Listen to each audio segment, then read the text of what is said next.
Olá pessoal, tudo bem? Vamos aqui começar a análise do capítulo 4 do livro de vocês chamado Período entre Guerras, tá?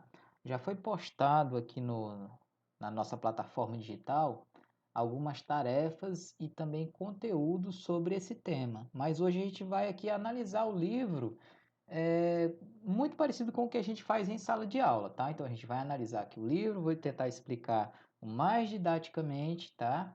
E aí a gente vai ver aqui o conteúdo desse capítulo. Então, vamos lá. O capítulo 4 se chama O Período entre Guerras. Basicamente, o que a gente vai ver aqui?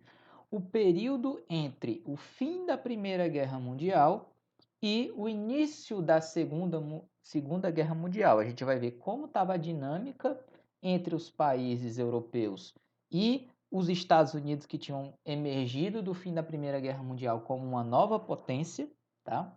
Então vamos ver qual foi a dinâmica entre esses países e como que ela começou a se desenrolar nesses cerca de 20 anos entre o fim da Primeira Guerra Mundial e o início da Segunda, para que a Segunda Guerra Mundial tivesse início, tá? Então, todo capítulo a gente começa com uma imagem, né? Essa imagem aqui, vocês acompanhem aí com o livro, tá, galera? Ela mostra mulheres na praia, tá? Então, a gente tem aqui uma legenda, ó. Nessa fotografia tirada por volta de 1920, vemos mulheres se divertindo em uma praia em Washington, né, DC, nos Estados Unidos, tá? DC não quer dizer depois de Cristo não, tá, galera? É porque Washington, ela é o equivalente lá nos Estados Unidos ao que é Brasília aqui no Brasil. Brasília a gente chama Brasília DF, que significa Distrito Federal. Lá nos Estados Unidos, né, como é a sede da capital, eles chamam de Distrito de Colômbia. É a sede da capital lá americana. Então a gente vê aqui essas mulheres em 1920 usando trajes muito modernos para a época, né, que são trajes de banho, né, que para nós parecem extremamente conservadores, mas que para a época eram extremamente revolucionários, né, as mulheres na praia se divertindo com maiôs, tá? Então aqui a gente tem ó, a continuação da fotografia, né, que está em duas partes, e um pequeno resumo do capítulo, tá? Então vamos ver aqui, ó. Após a Primeira Guerra Mundial, os países europeus enfrentaram uma situação muito difícil, ah, sobretudo em razão da grande destruição causada pela guerra e pela morte ou invalidez de milhões de jovens. O esforço de reconstrução resultou no endividamento de vários países europeus, especialmente com os Estados Unidos, que emergiram da guerra como o grande país credor e como a maior potência econômica e militar do planeta. Então, depois da guerra, vários países europeus eles estavam quebrados. E aí os Estados Unidos, eles, como tinham muito capital acumulado, tá, galera? Eles serviam como credor. O que é o credor? É o cara que empresta dinheiro. Então, eles começaram a financiar a reconstrução de vários países que foram atacados, né, que tiveram as suas economias destruídas durante a Primeira Guerra Mundial. Continuando, ó. Nesta unidade, vamos estudar alguns acontecimentos importantes nesse período, como que posteriormente ficou conhecido como Entre Guerras. Conheceremos diversos aspectos do American Way of Life, ou seja, um modo de vida estadunidense e ainda a intolerância a tudo aquilo que era considerado anti-americano. Então, nos Estados Unidos, né, nesse período, a gente vai ter um período em que os Estados Unidos vão florescer de verdade. Quem eles vão mostrar para o mundo, né, o que a gente conhece hoje em dia deles. Vai surgir aqui, o American Way of Life é o modo de vida americano. A gente vai ver como é que eles passaram esse modo de vida para o resto do mundo, tá? Continuando, também vamos estudar a profunda crise que se abateu sobre a economia dos Estados Unidos a partir de 1929, conhecido como a Grande Depressão, e como essa crise repercutiu em diversas partes do mundo, favorecendo, por exemplo, o fortalecimento de regimes totalitários, que mais tarde provocariam a Segunda Guerra Mundial. Então, essa crise de 1929, que a gente vai ver mais para frente, Ela é conhecida como a primeira grande crise do capitalismo, que foi quando se mostrou, quando se provou que o mercado, né, ele não pode se autorregular. Ele precisa que sejam estabelecidas regras e delimitações pelos governos, porque se isso não for feito, as economias elas podem quebrar, tá? E a gente vai ver já já por que que isso aconteceu e por que que hoje em dia os governos do mundo todo eles interferem na economia, eles não deixam que as empresas façam as regras por si próprias, tá? Então vamos lá, vamos continuar aqui. Iniciando de fato o capítulo, ó. A gente tem a Europa no pós-guerra. Após o final da Primeira Guerra Mundial, a Europa enfrentava grandes dificuldades. Muitas cidades haviam sido completamente destruídas e vastas áreas agrícolas estavam arrasadas. Os horrores da guerra criaram um clima de desilusão e desesperança em grande parte da população. Vamos ler o texto aqui que tem a seguir, ó. Antes de 1914, que é o ano em que se inicia a Primeira Guerra Mundial, nenhum europeu poderia ter imaginado tanta brutalidade naquela que era vista como a região mais civilizada do globo. Quando, em agosto de 1914, um conflito nos Balcãs fugiu do controle, tornando-se uma guerra total entre as grandes potências europeias, e quando essas potências conseguiram prolongar por mais de 4 anos a matança de toda uma geração de jovens, pareceu a muitos europeus que sua própria civilização, com suas promessas de paz e progresso, havia fracassado. Também as economias e as sociedades de todos os países em guerra passaram por profundas transformações. Os povos europeus haviam sofrido uma experiência prolongada de racionamento de alimentos, de energia e de roupas.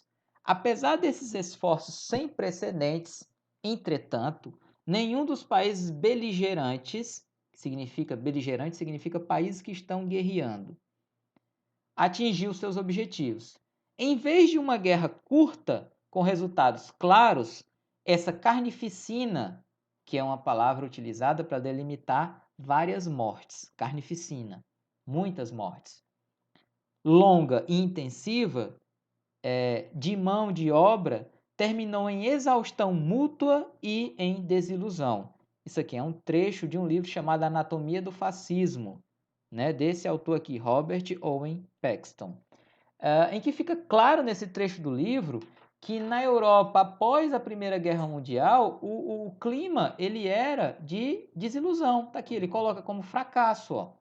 Uma sociedade que achava-se a mais desenvolvida, a mais civilizada, a mais inteligente, ela se provou na hora de uma batalha, né, de uma grande batalha.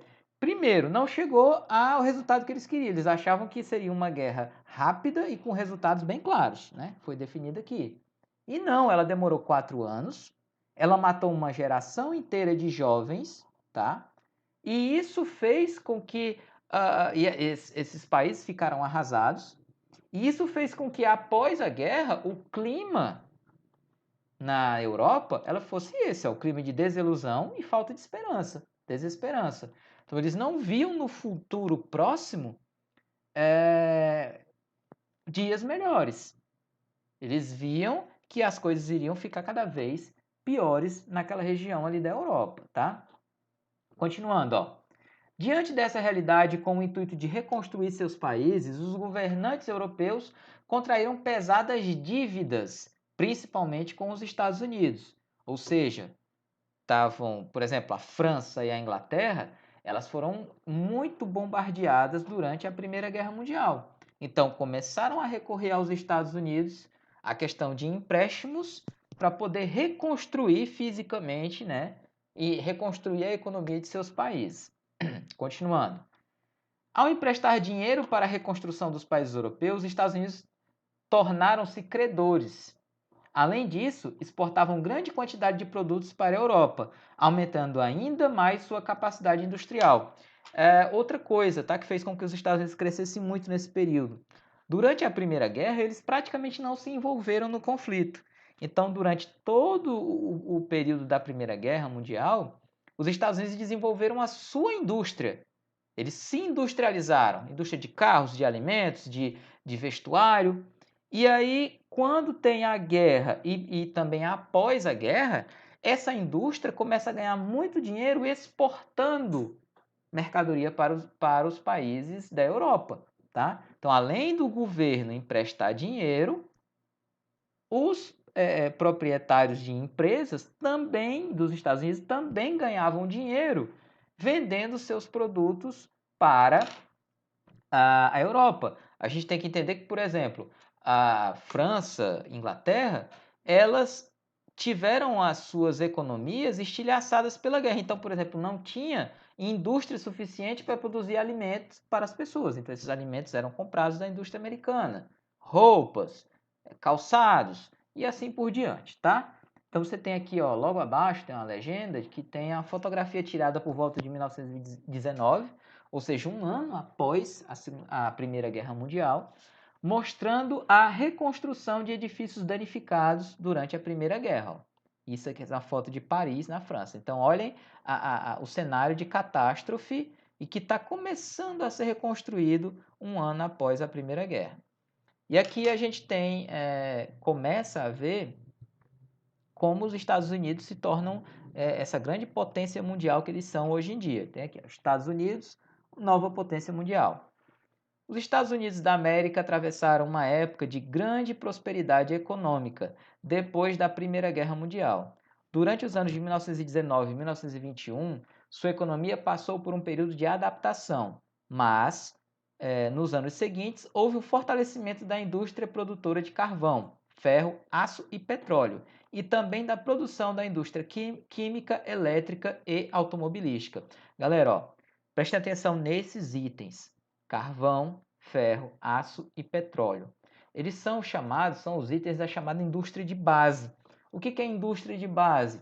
É aquela indústria que produz os produtos que vão ser utilizados em outras indústrias. Então, o carvão, o ferro, o aço, né? O carvão ele serve para energia, para empresas que precisam de energia. O ferro ele vai ser utilizado na construção civil, o aço nos carros, nos utensílios domésticos, nos eletrodomésticos, o petróleo como combustível. Então, tudo isso foi desenvolvido ali, além da questão química, elétrica e da automobilística. Então, investe em indústria de base para depois fomentar que outras indústrias também se desenvolvam. Parte desse desenvolvimento deveu-se à dependência dos países europeus que, arruinados pela guerra, tornaram-se consumidores de produtos dos Estados Unidos, que foi aquilo que eu expliquei agora há pouco. Ó. Vamos ler o texto aqui. Ó. Os Estados Unidos haviam saído da guerra como país vencedor, apesar de não terem entrado em campo na batalha, evidentemente. Ó. Vencedor do campo militar e vencedor principalmente no campo econômico. Como potência distante dos conflitos, o país pôde fornecer material bélico, ou seja, material de guerra, armamentos, tanques, alimentos e matérias-primas para os aliados europeus. Depois da guerra, os americanos haviam acumulado riquezas fabulosas. Até a crise da Bolsa de 1929, os americanos viveram numa euforia que fazia com que todos vissem os Estados Unidos como modelo a ser seguido, a ser imitado.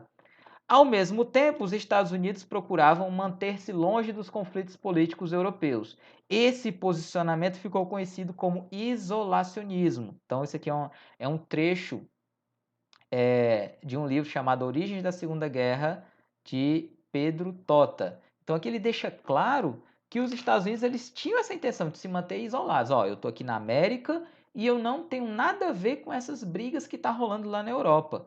Eu vou fundar aqui a minha indústria, ganhar muito dinheiro e vender para esses caras e ganhar dinheiro lá da Europa, tá? Continuando, ó, a gente tem aqui esse trecho falando sobre a prosperidade dos Estados Unidos. Vamos acompanhar aqui, ó. O desenvolvimento industrial e econômico que ocorria nos Estados Unidos proporcionou um período de prosperidade e melhoria na qualidade de vida dos estadunidenses. Essa prosperidade se refletia, por exemplo, na abertura de estradas, na construção de moradias, no crescimento das cidades e no aumento da aquisição de automóveis, telefones, fogões entre outros produtos. Então a gente vê aqui uma imagem de um item que tinha acabado de surgir, né? Um item tecnológico que tinha acabado de surgir, que era o telefone. Então, a propaganda aqui do telefone, tá? A gente tem que entender que todo equipamento, né? Todo equipamento tecnológico, quando ele surge, ele fica sempre restrito às classes mais ricas. E depois só que ele vai para o resto da população. Então, a gente tem que imaginar que nesse momento aqui, apenas as classes mais ricas tinham acesso ao telefone, só que depois ela vai se popularizar. Aí você tem aqui a legenda do cartaz, ó. É um cartaz americano de 1921 comparando o uso de aparelhos telefônicos em cidades estadunidenses e inglesas. Repare que, de acordo com esse cartaz, o percentual do uso de telefone em Londres é menor do que a metade do percentual do uso na cidade de Nova York.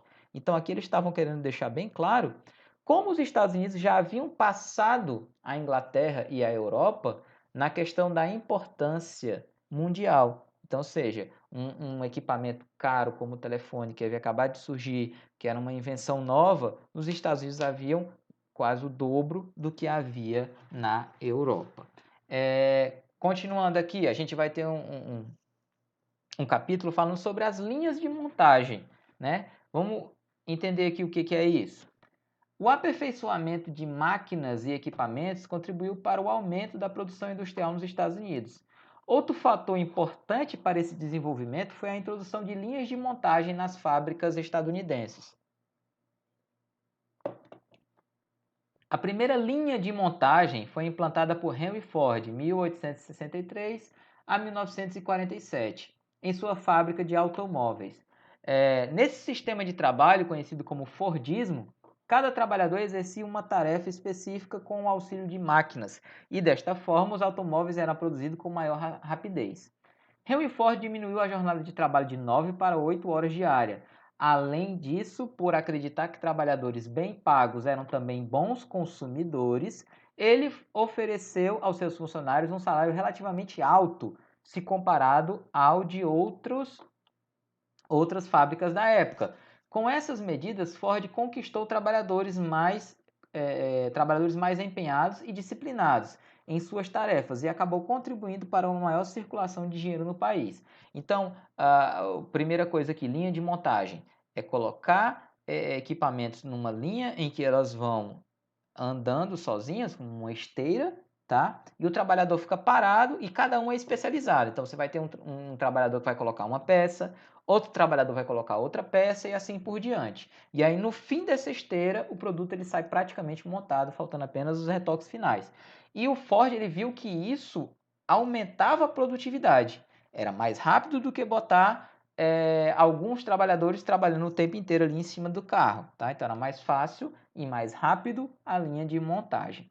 E outro fato aqui sobre ele, que também é destacado, é essa questão dele aumentar o salário dos trabalhadores para tentar que esses trabalhadores tivessem um maior empenho no trabalho, né? Que é uma coisa que a gente vê que hoje em dia praticamente não ocorre, que é o patrão aumentar o salário do funcionário. Hoje em dia a gente vê apenas a questão da retirada de direitos das pessoas, tá? E aqui ele se tocou que o trabalhador que ganhava mais, ele rendia mais no trabalho, tá? Então, ele tentou implementar isso na empresa dele. Depois a gente vai ter aqui, galera, falando sobre o American Way of Life, que é esse lance do estilo de vida americano. O que é isso? Vamos ver aqui, ó. O desenvolvimento econômico e tecnológico ocorrido nos Estados Unidos na década de 1920 ocasionou várias transformações na sociedade estadunidense. Em um clima de otimismo, novas maneiras de pensar, de agir, de se vestir e de se expressar difundiram-se por todo o país.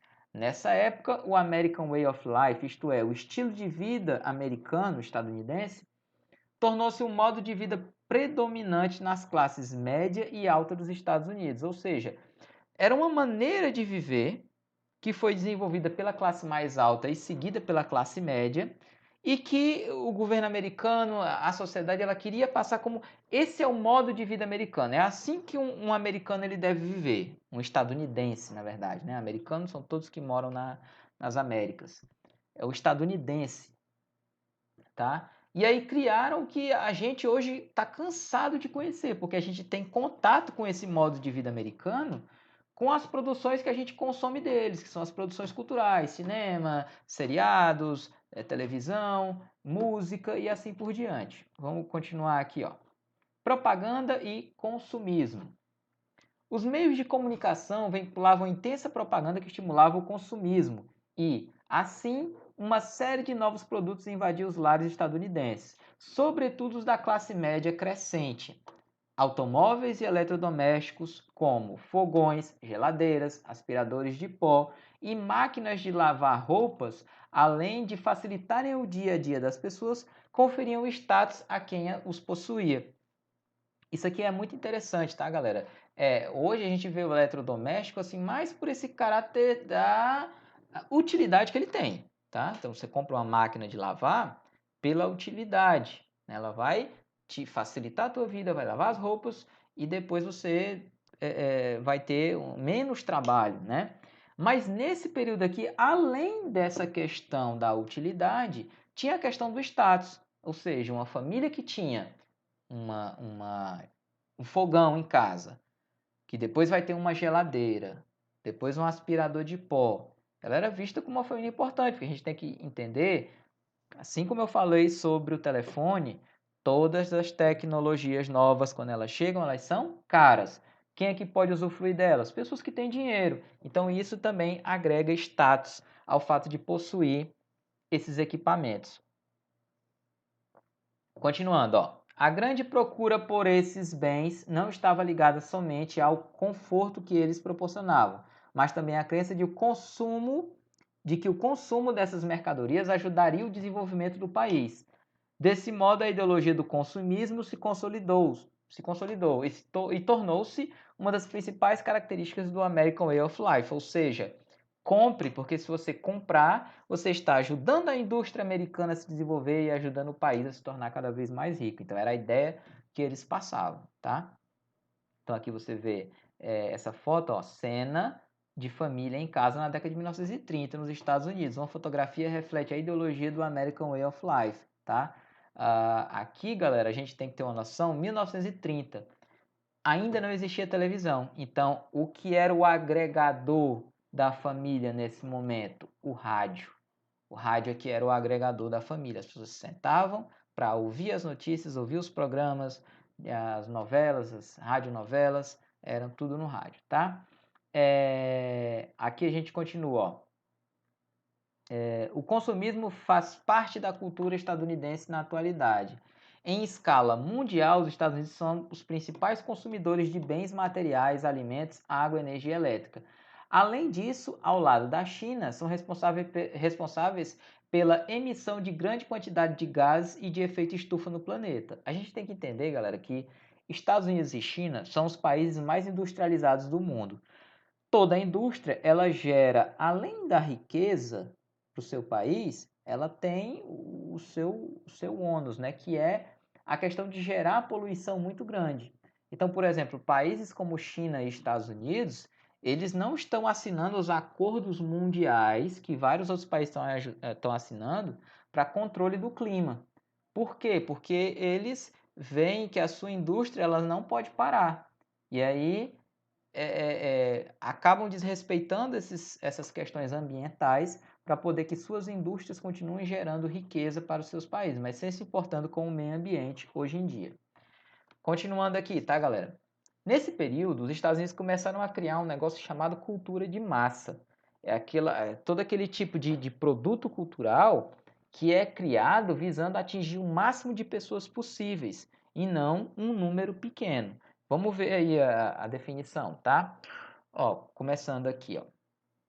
Ao longo da década de 1920, as produções culturais também passaram a ser bens que podiam ser consumidos, vendidos ao grande público.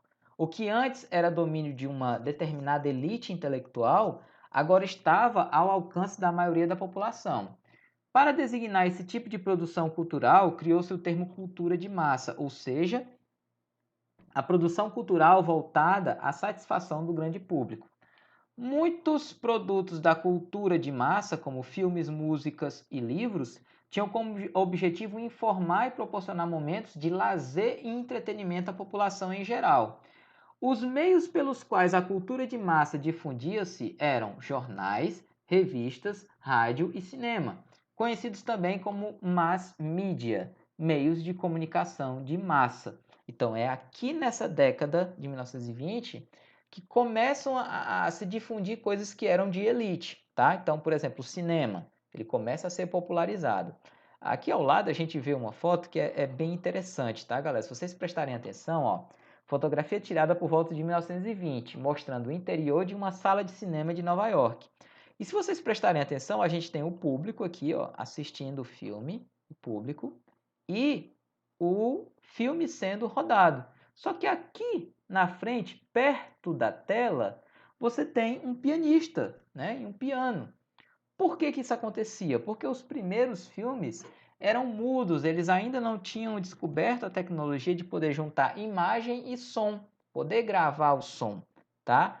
Então, o que acontecia? Esses filmes eles eram mudos e durante a exibição do filme, o pianista ficava tocando uma melodia lá para ir se adequando ao filme. Então, por exemplo, quando estava tendo uma cena mais rápida, ele aumentava a velocidade da música, uma cena mais triste, ele tocava uma música triste e assim por diante. Continuando, mudanças no comportamento. Houve também mudanças nos padrões de beleza e de comportamento nesse período.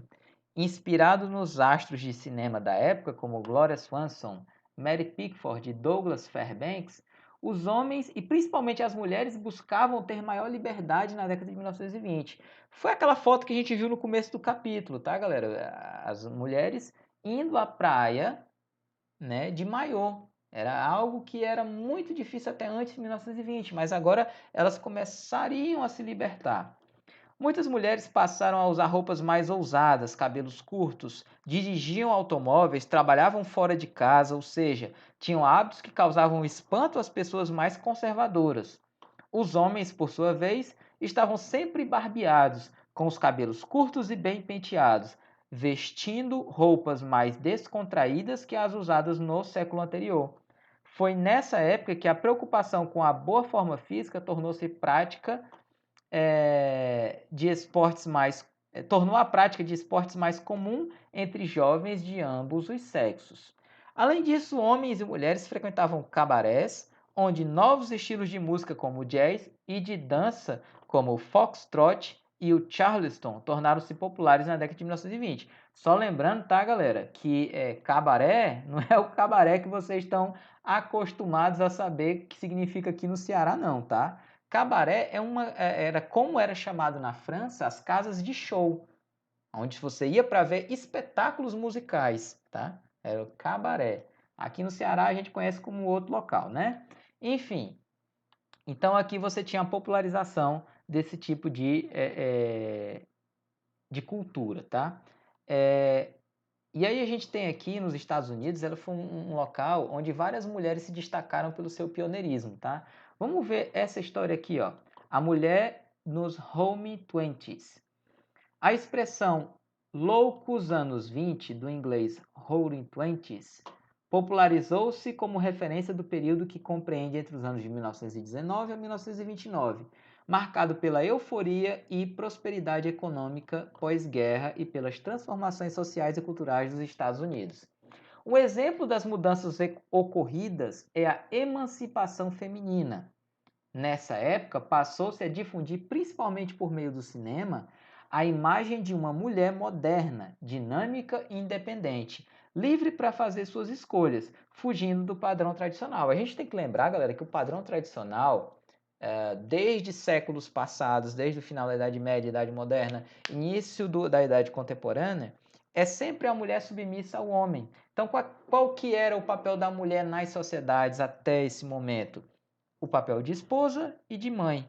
Então ela tinha que, desde novinha, se preparar para casar e para ser a mãe dos filhos, né? E cuidar desses filhos. Ela não poderia trabalhar fora de casa. A obrigação dela era o quê? Cozinhar, lavar, passar e cuidar dos filhos do marido, tá? Então era essa a questão tradicional. Então essa liberdade que começou a ser dada para a mulher nos anos 20 nos Estados Unidos, né? Ser dada não, ser conquistada, as mulheres conquistaram lá através de muita luta, né? Ela foi um fato marcante dos anos 20, tá? Continuando aqui, ó. Nos loucos anos 20, os movimentos feministas fortaleceram-se nos Estados Unidos e foram fundamentais na luta pela conquista dos direitos das mulheres. Atividades consideradas masculinas, como dirigir automóveis e motocicletas, passaram a fazer parte do cotidiano de algumas mulheres. Outras, mais ousadas, tornaram-se aviadoras. Ao lado, fotografia de 1920 que retrata a aviadora Ruth Elder, em Virgínia Ocidental, nos Estados Unidos, tá? Até hoje, galera, existem profissões que existe um grande preconceito para que a mulher exerça essas profissões. Então, por exemplo, se você vai pegar um ônibus, é muito difícil, a probabilidade de você ver uma mulher motorista de ônibus, ela é muito baixa, tá? Às vezes em Fortaleza você pode até ver, mas aqui em Calcaia, muito difícil. Eu nunca vi uma mulher dirigindo um ônibus, tá? E uma mulher, ela tem capacidade de dirigir um ônibus. Só que são aquelas profissões que são determinadas assim como exclusivamente masculinas. Isso até hoje, 2020, tá? Mas, nesse período aqui, mulheres já começaram a desafiar esses conceitos. Continuando, tá, galera? A gente tem aqui os Estados Unidos e a intolerância no pós-guerra. Após a Primeira Guerra Mundial, galera, começaram a surgir nos Estados Unidos diversos movimentos de intolerância. Na verdade, muitos já existiam há um bom tempo, só que eles começaram a ganhar mais força nesse período, tá? Vamos ver aqui alguns desses exemplos, tá? Ó, no decorrer da década de 1920, ao mesmo tempo em que o American Way of Life se consagrava entre as famílias de classe média e alta e entre as famílias de classe média e alta, ganhava força o movimento nacionalista. Toda vida que tiver essas questões de nacionalismo, tá, galera? Você pode entender quando há uma exaltação muito grande do país, do patriotismo, dessa questão do nacionalismo, quase sempre vai vir associada a um aumento da violência, tá? Esse nacionalismo geralmente gera a violência. O nacionalismo ele vai dar origem ao fascismo. O nacionalismo vai dar origem ao nazismo. O nacionalismo ele vai dar origem a diversos movimentos ditatoriais em vários países durante a história da humanidade. Então, esse nacionalismo exacerbado, exacerbar a questão da pátria acima de tudo e de todos, ele geralmente eleva essa questão da violência. Esse momento foi caracterizado pela grande intolerância a tudo que não fosse genuinamente americano e manifestou-se por meio de proibições de caráter reacionário e por um forte preconceito em relação a negros, judeus, católicos e imigrantes, que passaram a ser vistos como anti-americanos. Isso aqui, galera, já é uma idiotice do tamanho do mundo, porque os Estados Unidos, ele é um país que foi fundado na América do Norte, fundado por imigrantes, por diversos imigrantes. Tá? As primeiras colônias que foram para lá foram de ingleses, que vinham fugindo da perseguição religiosa que sofriam na Inglaterra. Muitos deles eram puritanos, eram de religião protestante, e fundaram essa colônia e depois essas colônias começaram a se desenvolver nos Estados Unidos. Mas ali também foram franceses, foram para lá holandeses, irlandeses, depois poloneses. No século XIX, século XX, chegaram italianos, gente de todo canto do mundo. Então, os Estados Unidos são uma nação que foram formadas por imigrantes de várias partes do mundo. Então, como é que você quer determinar qual é o tipo de americano ideal? Aqui a gente tem uma base de uma ideia muito parecida com a do nazismo, que queria determinar o que seria o povo alemão ideal. E aí como é que você faz essa separação? Você faz achando quem é que não faz parte. Então, ele coloca aqui, ó, negros, judeus, católicos e imigrantes. Tá? Então, a gente pode ver que são esses os alvos do ódio desses grupos que eram intolerantes. Tá? O mais conhecido desse período é a Ku Klux Klan, que era um grupo extremamente racista. Vamos ver aqui, ó. Uma das manifestações mais destrutivas da intolerância nos Estados Unidos foi a organização racista chamada Ku Klux Klan, ou a sigla que também é muito utilizada é KKK, né? Formada por nacionalistas extremados e fanáticos religiosos, em nome de supostos valores genuinamente americanos, ou seja, aquela bobagem que eu acabei de explicar, e da manutenção da suposta pureza WASP. Essa organização passou a perseguir negros, judeus e imigrantes, além de pressionar e corromper autoridades para aprovar leis restringindo os direitos dos grupos considerados anti-americanos, tá? Então a gente vê aqui uma fotografia que retrata membros da KKK usando trajes e capuzes brancos, inclusive nos seus cavalos, fazendo uma manifestação em Oklahoma, Estados Unidos, em 1923. Então, por exemplo, eles usavam esses capuzes para não serem identificados, mas na verdade esses caras não tinham medo nenhum de nada, porque eles sabiam que esse sentimento deles racista, ele prevalecia. E tanto prevalecia que nos Estados Unidos foram determinadas várias leis que eram leis extremamente racistas. Então, por exemplo, até 1960, muitos anos depois desse período aqui que a gente está estudando, havia leis ainda que obrigavam, né, que as escolas entre negros e brancos fossem separadas. Havia leis em que, num ônibus, se uma pessoa branca entrasse e tivesse todos os locais, os assentos já ocupados, uma pessoa negra deveria se levantar. Tivesse uma pessoa negra lá sentada, ela deveria se levantar para o branco sentar. Então, era uma sociedade que meio que legitimava esse tipo de comportamento, tá? E essa galera aqui, eles eram extremamente violentos, tá? Eles pegavam pessoas negras, eles matavam, enforcavam, queimavam, tá? Era uma coisa terrível que existia no começo do século XX e até hoje ainda existe. É uma sociedade secreta, tá? É formada por fanáticos religiosos e até hoje eles ainda perseguem pessoas, né, negros, judeus, eles matam, são uma coisa terrível, uma mácula terrível na história dos Estados Unidos. Outra coisa interessante que aconteceu nesse período aqui, galera, foi a Lei Seca. A Lei Seca foi algo muito característico desse período e que mostrou como algumas decisões elas são complicadas em sociedade, tá?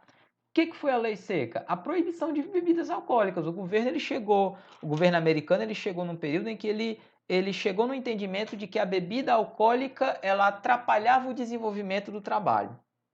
Então ela deveria ser proibida. Vamos ver como é que eles chegaram nessa ideia, ó. Aqui, ó. Começando. Resultado da intensa campanha dos setores mais tradicionais da sociedade, como a União das Mulheres pela Temperança Cristã, membros das igrejas puritanas e da Liga Antibares, foi aprovada a 18ª emenda à Constituição estadunidense em janeiro de 1920, conhecida como Lei Seca. Ela proibia a fabricação, o transporte e o consumo de bebidas alcoólicas nos Estados Unidos. Então eles proibiram, né, em 1920, a fabricação e a venda de bebidas alcoólicas nos Estados Unidos. O que a gente tem que entender, galera? Os americanos eram uma sociedade, assim como o mundo inteiro, em que faz parte da cultura a bebida alcoólica. A bebida alcoólica, né, por exemplo, aqui no Brasil hoje em dia, ela é colocada, por exemplo, alguns tipos de bebidas elas são colocadas como parte do status social. Então, por exemplo, um homem rico, uma pessoa rica, ela bebe uísque, ela bebe champanhe, ela bebe aquelas bebidas mais requintadas. Mas também há uma disseminação da bebida, né, nas questões mais populares. Então, ela é um agregador social. A cerveja, que é a questão popular, junta as pessoas em bares, em locais, em festas, aniversários e daí por diante. Imagine de uma hora para outra o governo chegar e dizer assim, galera, ó, a partir de hoje ninguém pode mais beber. E mandar fechar as fábricas e os bares que vendiam bebidas. Né? Dá para imaginar que isso aí não deu muito certo, né, galera? Então vamos continuar aqui, ó. A proibição, porém, não contribuiu para uma época de ideias e vidas limpas, como queriam seus defensores. Ao contrário, o número de estabelecimentos que vendiam bebidas alcoólicas clandestinamente aumentou muito, assim como o consumo de álcool e os casos de hospitalização em razão da má qualidade das bebidas produzidas em fábricas ilegais. Ou seja, começaram a fabricar bebida em fundo de quintal. Então, uma galera, por exemplo, que não tinha conhecimento técnico para isso, né, fabricava bebidas de má qualidade e as pessoas começavam a beber e ficar passando mal e ia ter que parar no hospital. E se tornou ilegal, tá, galera? Então é mais ou menos o que a gente pode fazer um paralelo hoje em dia, tá? Por exemplo, com a venda de drogas. Então a gente aqui no Brasil, a gente sabe que as drogas, né? Drogas que eu falo são as drogas como cocaína, maconha e tal, elas são proibidas pela lei. Mas o que acontece? As pessoas param de utilizar ela? Não, quem utiliza continua utilizando, só que ela vai comprar de meios clandestinos, tá? Então, o que aconteceu? As pessoas aqui foram atrás de meios clandestinos para continuar bebendo o uísque, o vinho e daí por diante, tá? Continuando, ó. Além disso, a proibição gerou atrativo negócio para os gangsters, como eram chamados os criminosos que enriqueceram com a produção e venda clandestina de bebidas. O crescimento da criminalidade e os protestos contra a lei seca levaram à sua abolição pelo presidente Roosevelt em 1933. Mas olha só, ela ainda durou muito tempo, ó, 1920 a 33. E durante todo esse período aí em que ela foi proibida, gangsters, né? Ou seja, criminosos se apropriaram desse mercado, né? É uma discussão que se tem muito hoje em dia de que o mercado de coisas ilícitas ele poderia ser gerado de uma outra maneira, tá? A gente não vai entrar aqui nessa discussão. Mas aqui é um caso claro disso, né? Por exemplo, determinaram que a bebida alcoólica era ilícito. E aí, gangsters tomaram conta desse mercado. E aí, como eles eram criminosos, eles matavam, eles faziam uma série de subornos e coisas erradas para poder manter esse negócio criminoso deles. Eles faziam fábricas clandestinas, traziam álcool de outros países, como o Canadá, e aí iam subornando a polícia e ganhando muito dinheiro com isso. O gangster mais famoso desse período, que foi o que enriqueceu mais, foi o Al Capone, tá? Alphonsus Gabriel Capone, ou Al Capone, chefe da maior máfia de bebidas clandestinas de Chicago. Foi considerado um dos maiores gangsters dos Estados Unidos, tá? Aqui é um retrato dele. E se alguém quiser ver uma história que conta sobre esse período aqui e como esse cara foi preso, e ele não foi preso porque ele era um assassino, ele fazia todo esse tipo de coisas erradas aqui, e ele não foi preso por isso. Ele foi preso porque ele sonegava impostos, ele deixava de pagar uma série de impostos. E aí um investigador descobriu isso e conseguiu prender ele porque ele sonegava impostos, mesmo as pessoas sabendo que ele era um assassino, tá? Vamos ver aqui essa última parte, tá? A ameaça comunista. A ameaça comunista causava grande apreensão nas classes médias e altas dos Estados Unidos. Desde a época da Revolução Russa, havia o receio da infiltração de estrangeiros ligados ao comunismo na sociedade estadunidense. Assim, imigrantes adeptos aos ideais socialistas ou anarquistas passaram a ser perseguidos. Essas perseguições acabaram se estendendo aos estrangeiros de modo em geral, que começaram a ser vistos também como concorrentes aos empregos dos trabalhadores estadunidenses. Um exemplo da intolerância estadunidense foi o julgamento de Nicola Sacco e Bartolomeu Vanzetti, dois imigrantes italianos anarquistas que foram presos sob a acusação de roubo e homicídio. Apesar da falta de provas, foram executados na cadeira elétrica em 1927. Nesse período, tá, galera, começou a surgir muito nos Estados Unidos um forte sentimento anticomunista, tá?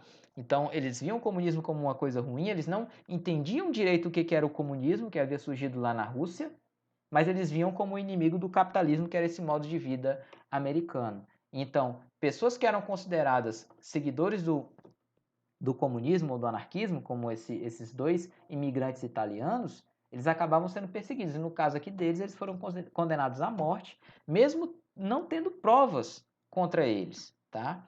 Então, isso era muito comum de acontecer nesse período. Galera, é o seguinte, ó, vamos ficar por aqui de conteúdo desse capítulo, tá? Na próxima aula a gente termina ele, a gente vê a continuação e a gente vê na próxima aula principalmente sobre a questão da crise de 1929, como foi que ela aconteceu, por que que ela aconteceu e como ela afetou o mundo todo, tá, galera? Espero que vocês tenham aproveitado, acompanhem com o livro, leiam. Essa aula de hoje ela não vai ter aquela atividade para vocês fazerem, porque eu já passei em aulas anteriores uma atividade, tá? Então, é para vocês acompanharem, lerem, para fazerem uma revisão desse capítulo aqui. Aí na próxima aula a gente conclui o capítulo, tá? Tchau, pessoal!